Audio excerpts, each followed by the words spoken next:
So it seems like we had this wrong. Not only is Ryan Coogler coming back for Black Panther 2 and the upcoming recently announced Kingdom of Wakanda Disney Plus live action series, he's in fact working on multiple MCU shows for the future.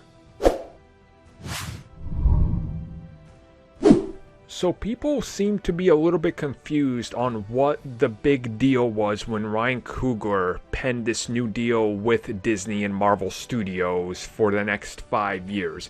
And just to quickly break it down for everybody, this is essentially the same thing that J.J. Abrams did with WB. It's a huge overall deal that guarantees him a handful of years, or in this case 5, probably more years, just like J.J. Abrams, and he exclusively works on all of these projects, gets huge paydays, gets credited with everything, and has freedom to pitch and develop whatever the hell he wants, and he's probably going to be allowed to make some other passion projects under their 20th century brands as well. So it's a win-win for him. Now when it comes to Marvel Studios, it's a win for us because Black Panther 2 is going to start shooting in the next 5 months. And then we go over to the Kingdom of Wakanda, which sounds like that's going to start shooting right after that, or within a close time frame after Black Panther 2 is done. So what was announced afterwards, while the story kept getting updated, is the fact that Coogler is also going to work on, and I quote,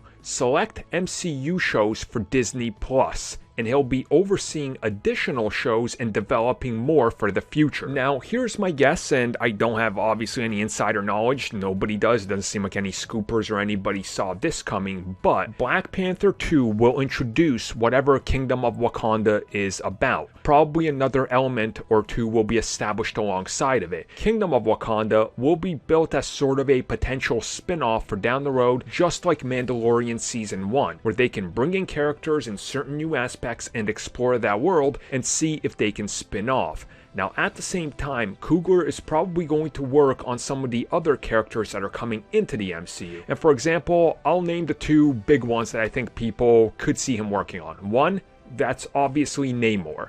Namor's been rumored, he's an adversary and an ally to Wakanda. It's a perfect fit if they wanted to spin off into some realm of Atlantis or kingdoms like that. Perfect fit. Another one that goes kind of along with that is obviously using Storm. Maybe they can explore some of the elements of her upbringing, where she's from, and how she can tie into the future and then go on over and exist with the X-Men. Or maybe even he can develop the Savage Land. I mean, that would be unique as hell. It's a whole new corner of the X-Men universe that you have now at your disposal. So that's the sort of thing here. He's also going to oversee multiple projects beyond this, which means that there's multiple more projects in development they haven't announced.